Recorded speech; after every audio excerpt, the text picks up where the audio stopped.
Thanks for checking in from wherever you are in the world. Welcome to Practical Wisdom for Leaders, the official podcast of the International Leadership Association. I'm your host, Scott J. Allen, and each week I invite executives and scholars to explore the real work of leadership. This podcast is part of a global community committed to helping leaders thrive. If you find these conversations valuable, connect with me on LinkedIn, subscribe to the podcast, and share this episode with others. To learn more about me, visit www.scottjallen.net. And now, here's today's episode. Good afternoon, everybody. Welcome to the podcast. Thank you so much for checking in wherever you are in the world. I am Scott Allen, and I am your host. And you know what? This is the official podcast of the International Leadership Association. And so always we have to thank the ILA for their sponsorship on what it is we're doing here on Practical Wisdom for Leaders. Today, a special guest, Mark Shapiro, and he is the president and CEO of the Toronto Blue Jays. Began his career in Cleveland with the Indians at the time, the Guardians now, and made his way to Toronto around 2015, if I'm not mistaken, sir. That's right. 24 years in Cleveland, and now my 11th year. It's hard to believe. Well, I am so excited. Obviously, we've talked a little bit before we started recording. Love baseball, been to a number of parks, but that's not our topic today. Today, we're jumping into leadership and your perspective on that topic. Obviously, you have worked at the highest levels.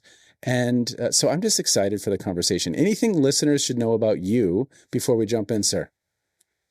Wow, that's a very open-ended way to start. I think leadership is certainly, baseball is certainly a great laboratory for leadership. Just because of the blend of the objective and the subjective and so much focus externally. And I think one of the things that's most interesting to kind of think about when you're talking to someone who's led in the sports arena is how do you lead in a public, with so much emotion around you and so much, so much free advice on a daily basis. How do you handle that and sustain that over a period of time, just from your own, from the pressure and the challenges of just the tangible wins and losses that come with working in professional sports. So lots of great topics from a leadership perspective, sustainability, philosophically, all those different things. But I'm excited to spend a little time talking leadership. It's a core part of who I am as a person. Oh, well, a lot of free advice. Yes, that is very, very true. I forget. It may have been a baseball player, but it was something to the effect of, how would you like it if in your job, every time you made a mistake, everyone booed? Well, there are many, regardless, there are certainly bigger corporations and bigger entities out there, but there are not many jobs that when you get a cup of coffee, when you get a haircut, when you pick up the kids at school, every single person's got some piece of advice for you. So I always laugh about that. Whether it's Geddy Lee. I'm not offering a thoracic surgeon advice, I can tell you that. Yeah, whether it's Geddy Lee or, just the random person on the streets, they probably have an opinion. I love it. So, sir, you've been doing this work for years. And what I would love to do is just get a couple insights from you. How has your perspective changed about leadership over the decades that you've been serving in these roles? How do you think about that today versus maybe how you thought about that then? And, just excited to hear your thoughts on that topic. Yeah, that to me is probably a great entry point into a leadership conversation, and we can go anywhere you want from that, because I kind of think of it as the arc of leadership for me. Certainly, I led prior to becoming GM in Cleveland, but I remember vividly 2001. Being prepared to kind of take the GM role at the end of that season. And having a very charismatic, successful leader as my mentor, and preceding me in John Hart, who was a mythical figure in Cleveland baseball at that time for what he and Dan O'Dow kind of led as a turnaround. And I had been in that organization for a long time and led the player development system, but there's nothing that quite prepares you for what happens when you become GM. Yeah. I remember thinking okay, I've got to do two things really well to follow John Hart as GM. I've got to be charismatic, because John was an unbelievably charismatic leader. He could walk into a room and just light it up. And then the second thing was I have to be a great decision maker. And it's funny because whenever I reflect back on that now, I think it probably couldn't be further from how I view leadership now. Okay. You know, how I viewed it, at 34 years old. Now I don't think there's any speech I can give, any room I can walk into that 223 days later, what I say is going to impact that person. But what I can do is I can scale an organization that is focused on helping people understand how meaningful their work is to our mission. I can scale with all of our leaders, creating that understanding that people feel valued and that we're invested in their development. And I can create an organization that is focused on lifting people and helping them be the best they can be. And so one speech, while that may be limited in meaning and charisma, I think is very limited, being that leader every single day that creates an environment and creates an emphasis and an alignment of values where it's understood that my expectation from my direct reports is that they're developing their direct reports and investing in them and caring deeply about them and making sure they connect the dots as to how they're directly responsible for bringing world championships to Canada, which is our mission. And if that's happening, Scott, all the way down the organization, then the usher doesn't view their job as taking people to seats. They view it as creating an experience where that person wants to come back a second and a third time. And the chef doesn't view his job or her job as feeding our players. They view their job as fueling champions. Yeah. And the equipment manager is not washing uniforms. They're creating a championship culture and environment. So ultimately, it shifted from charisma, which I think has a very limited, short-term, maybe not sustainable impact, to creating that special environment where people feel like they're part of something, that they're cared about, and most importantly, that their work's meaningful. Yeah. That's what I view leadership, helping people understand that all of their work is meaningful. And the only way we overcome our systemic challenges is if people are doing exceptional work. And I think that leads to people doing exceptional work. And the second piece on the decision-making piece, and this is a really interesting one in the professional sports arena. When I came here to Toronto and I got the media question, like, who's making the decisions? Is it Ross Atkins, the GM, or you, the president, because you have GM experience? And I'm like, well, neither of us. We're leading a decision-making process, and that angered the media. And I remember reflecting on that, and I do today. And I think it just gets back to the myth that our mass culture and our media want to believe, and ultimately our fans want to believe. And that's whether it's politicians, and we may be seeing some of this in the US political landscape now, or whether that's corporate leaders, or whether that's coaches. People want to believe that people have this special skill of making great decisions. And I guess I would, maybe somewhat controversial, but I would just say that's complete BS. That's a fallacy. That skill does not exist. That if you look at anecdotally a small set of data, it may appear someone has that skill. But if you look at it over a continuum, the best leaders lead a decision-making process. I'm very rarely making a decision. And if I am, we have a good chance to make a bad decision. But what we are doing as senior leaders here on a daily basis is ensuring that our framework and system for making a decision is really good. The inputs and variables and information we receive subjectively and objectively are elite, and we're relentlessly focused on that being better all the time, and that we're learning, because it's models. We're learning from our bad decisions and getting better with every decision we make. So I think that's probably the final piece, the learning culture, in addition to but I would say that's it. I mean, I think about, 20 years ago, 25 years ago, charismatic decision maker. That's what I thought a leader was. Yep. I really did. I thought that was to lifting others and leading process is what I think it is now. And it is best in class. Lifting others and leading process. Okay, so you have said so much here just in these first few moments that I just want to unpack a little bit. I mean, I think, sure. I literally was at a bank, a Fortune 500 bank yesterday, and I had a slide up and it said, leadership in today's context it's more about creating the environment, the decision-making environment, and elevating the right questions, right? I love that. You've sat in the meeting over the course of your career where you're like, well, shit, we're going to talk about this. This is like number 77 on the list. This is the priority. Yeah. But I think now it's so much more, especially when it's complex problem solving. It's really about creating that decision-making environment. Do people have the psychological safety to say what they see? Do we have somewhat of a process? Bezos was kind of famous for, Jensen Huang is kind of famous for the process that they take the team through. But then I love what you said. Are we working the right puzzles? Do we have the right data and the right information for us to try and make a decision? And then, it's us co-creating what we think, because no person in the room has the answer. If we did, we would have already decided.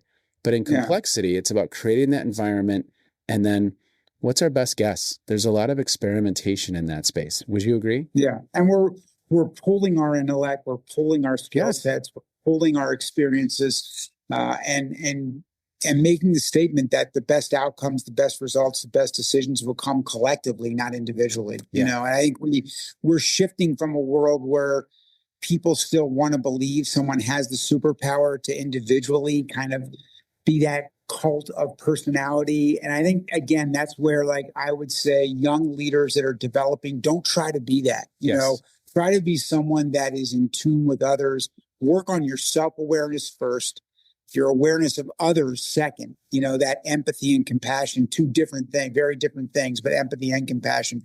Do the hard work on yourself, know your values, know your compass, know your path.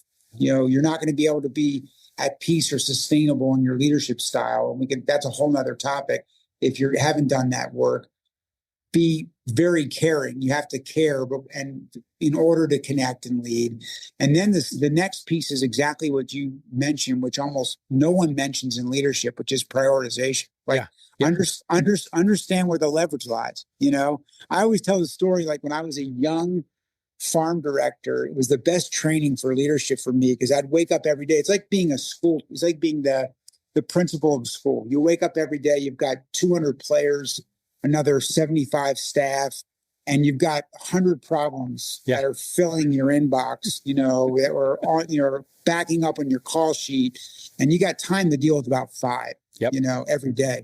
And if you don't pick the right 5, if you either pick the things that are pet peeves that bother you the most, or the things you like doing the most, you have a good chance to undermine your effectiveness. But if you pick the 5 that actually take care of 25 others because they're leverage, they're high leverage, and then what's going to happen is 25 are just going to disappear anyway, and 25 new ones are going to come in the next day. That's, you're going to keep having 100 problems, but you got to learn that, time is our greatest commodity. And the greatest thing in life is, as a CEO or as an entry-level analyst, we all have the same amount of time. Every single one of us has the exact same thing. You can't buy more. No job title, no salary is going to give you more of it. We have the same. So how you use your time and the prioritization of that, understanding leverage, is an absolute separator, which you mentioned just now. I just think it's worth calling out, Yeah, I mean, focusing on that signal versus, to your point, another way of saying kind of what you just said is there's a lot of noise. There's a lot of noise. Yes. And to your point, you're getting the free advice externally. There's a lot of noise. And I think those individuals who can focus in on, I love your phrasing there, leverage. Like, what are those high leverage decisions that are going to make 40 of these go away, that are going to be the most impactful? And if we have these people in this room right now, what do we need to be serving up as a conversation piece? Because time is money, and we don't have a lot of time oftentimes. So no, I love that. And to go back to your first thing around the charisma, I love that kind of word, scale.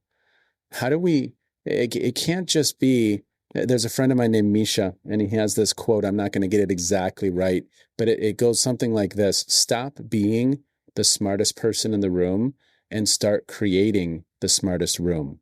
I mean, that's beautiful. Right? I love that. Isn't it? Yeah. Isn't it? I mean, it's just absolutely incredible. It's very easy for me not to be the smartest person in the room. And I've made a career out of hiring really smart people. So, once you hire them, you got to empower them. Yeah. And then create an environment where they're collaborating and getting the best from each other too. So I'd always thought about one of the most important things we do when we onboard people and is helping them very objectively and clearly understand our systemic challenges, not necessarily our situational challenges. I kind of separate challenges into situational. There's COVID, there's the CBA, there's, things that come up, injuries, but then there's our systemic challenges.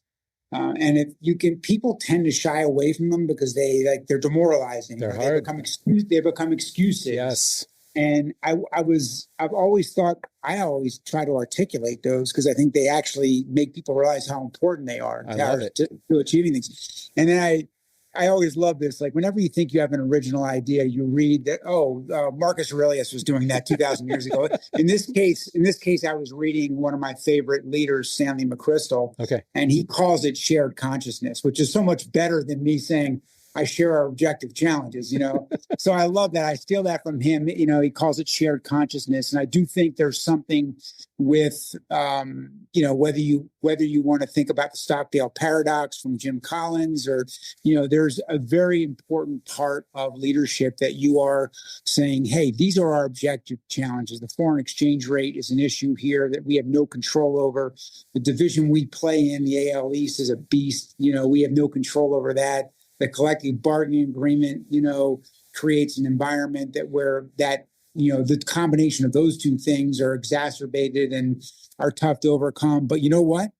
If we have 600 people all doing exceptional work, 600 people who all care and take accountability and ownership for bringing world championships, like we said in the beginning, we can overcome those challenges. So and that just means that working here, your work's really important, regardless of the role you have, regardless if you're a strength coach or an usher or corporate partnerships or the CEO. It doesn't matter. Everybody's work here is very important to our success. Yeah. Well, and if we're going to scale, if it's going to go past one charismatic individual, one hero, so to speak, as we like to lionize individuals, at least in the West for sure, it has to be scaled. And I think that leader, what's fascinating for me, I'd love to get your thought on this. And I may not articulate it perfectly the first time, but if you have a John Wooden or a Pat Summitt or a Phil Jackson, a Francona, there's a theory of action of how they are approaching the work. They know how,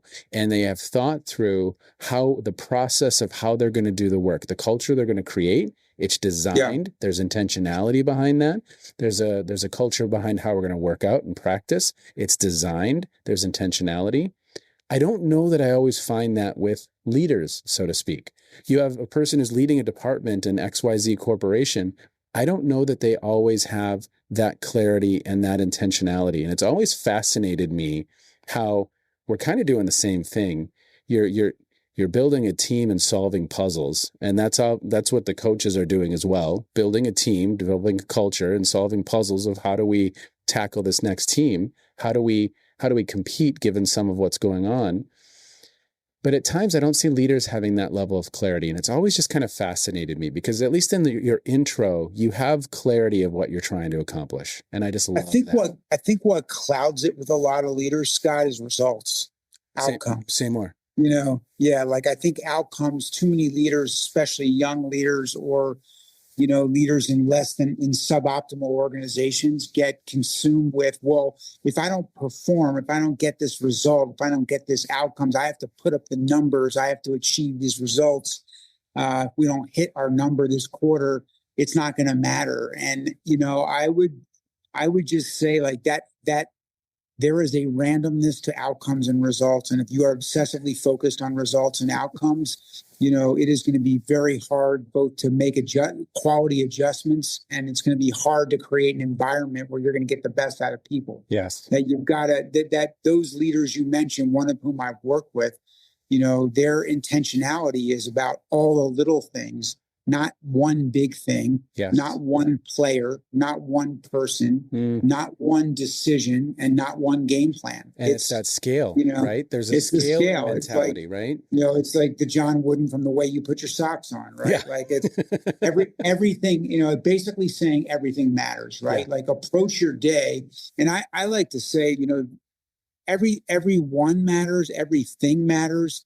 And every day there's an opportunity to learn, get better, develop, and grow. If you have the single most important attribute in a culture, which is open-mindedness. Yeah. So you got to start with, and I tell my kids this every day, the further I go, the less sure I am of everything. Yes. 100%. People want to think that senior leaders are confident and sure. And again, a lot of what we're talking about, for some reason is dispelling myths. And maybe that's what happens when you're a 59-year-old leader. You start to realize that your vision of leadership was mythology. And the further and the further you go, in order to sustain it, a lot of it is dispelling the myths. Yeah. Don't worry about being charismatic. Worry about caring deeply. Don't worry about being a super decision maker. Obsessively focus on the best process and prioritization and understanding leverage. Yep. Don't those are all the things that start to matter, and you start to realize, like, okay, like for me, it's going to be 1,000 little things. It's not that one big decision that's a great narrative to back into when the results occur. That was an awesome phrasing right there.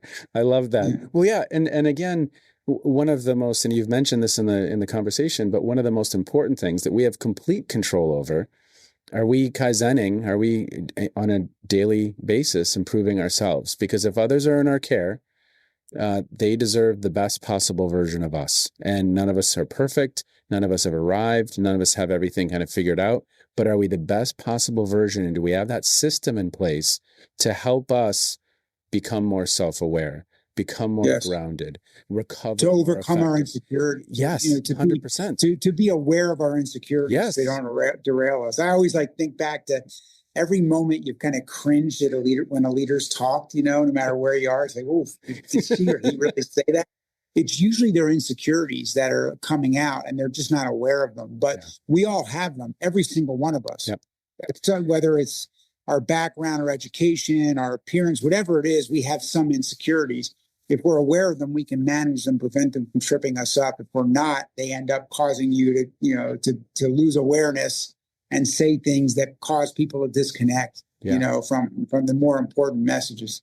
Well, and I think your previous statement also just signals wisdom. I mean, the longer I do this, the less I know in certain ways, and the more, and again, the less certain I am. Yes, and less certain you are, and I think that's why that kind of mindset around staying radically open to possibilities, because we all suffer from 180 cognitive biases that are impeding our ability to make sense of the world. And 100%. All we can do is create a great team, elevate the right questions, and sometimes with the team. Is this worth our time, and is it worth the bandwidth? Create that environment where we can co-create what we think is the best path forward. What's the next best experiment for us to try, given everything we know? And you mentioned earlier, foster the comfort and safety for someone to challenge me. Yes. That they feel comfortable challenging me. Yep. Yeah. And if they don't, you've been in that meeting too.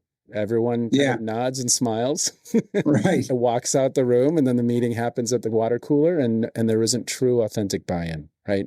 Yeah, and not going to be greatness. Certainly not going to be greatness, because you're dependent on one person instead of the group to get to the best decision and the best result. So okay, there's something, and there's also something that's scalably motivating with that open-mindedness of not having it figured out. And if I can model that as CEO, and then ingrain in everybody else that, hey, come in today, unsure, come in today, open-minded, come in today not knowing whether you're going to learn from an elevator conversation or a project that we're leading through a committee, or from your assistant, but you're going to learn something today, and you're going to find a way to get better.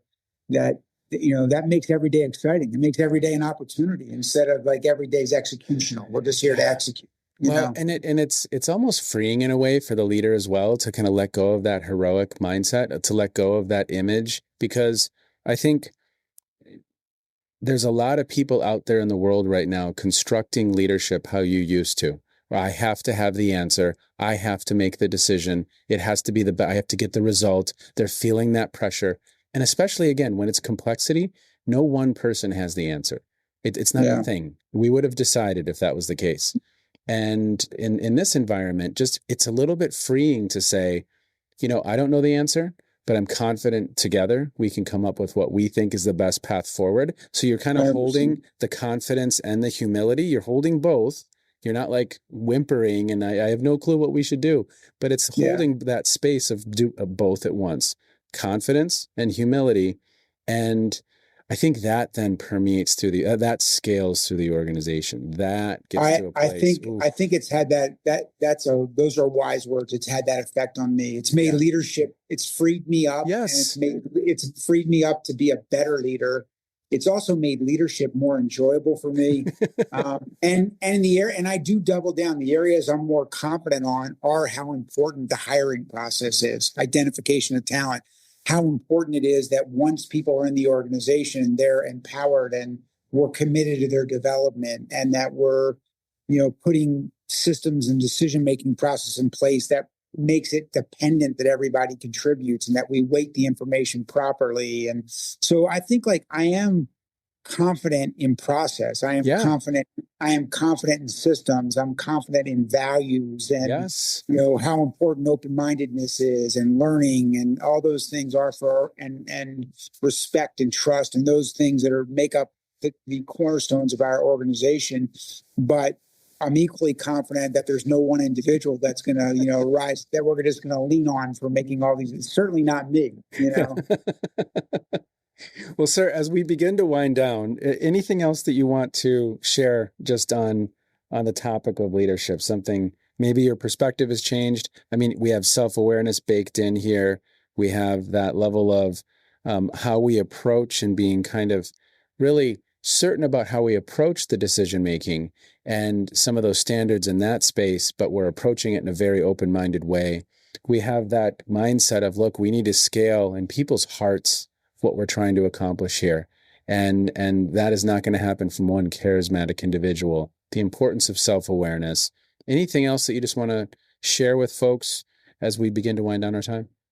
Learning, we mentioned learning too, like this commitment to perpetual, you mentioned Kaizen, perpetual improvement, learning and open-mindedness that serves as the core of that, and making sure, people ask me if you had to say what is the single most important value to building an elite, best-in-class organization, I would say open-mindedness is where you have to start, and it's that insecurity piece. It takes being comfortable at kind of not putting up the front that you have everything figured out, and whether you want to call it vulnerability or whether you want to call it whatever it is, I think champion that, turn that on its side and call that learning instead of worrying about what you don't know.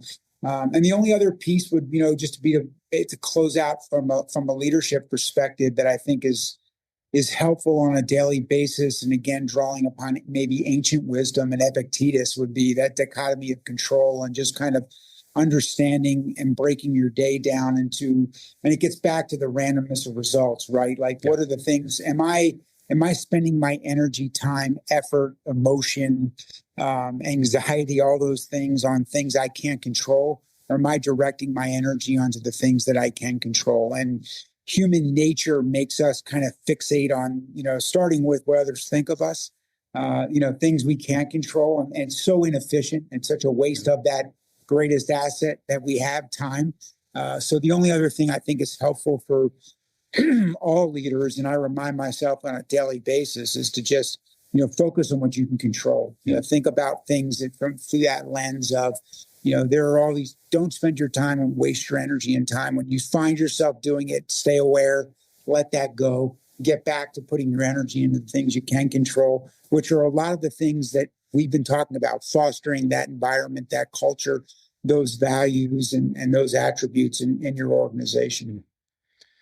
A lot of practical wisdom, listeners. A lot of practical wisdom. And you know what, sir, I can't thank you enough for spending some time with us today. You know what, I'm excited to get back to the stadium now that you've kind of whet the appetite. So I will be, actually, I'm going to be in Toronto to see a couple concerts this summer. So maybe we're going to add a Jays game on that. And let's do that for sure. Yeah. Okay. Well, be well. Thank you, sir. We'd love to do it again. Thanks, Scott. Bye-bye. Appreciate it. Thank you so much for listening to Practical Wisdom for Leaders, the official podcast of the International Leadership Association. Be sure to leave a rating, share this episode with someone in your network, and visit the show notes for links, references, and additional resources. You can also subscribe to the Practical Wisdom for Leaders newsletter for more insights and resources. Link is in the show notes. I lead retreats for senior leadership teams, conduct engaging workshops, and deliver inspiring keynotes for organizations across industries. To learn more, visit www.scottjallen.net. Until next time, keep changing lives.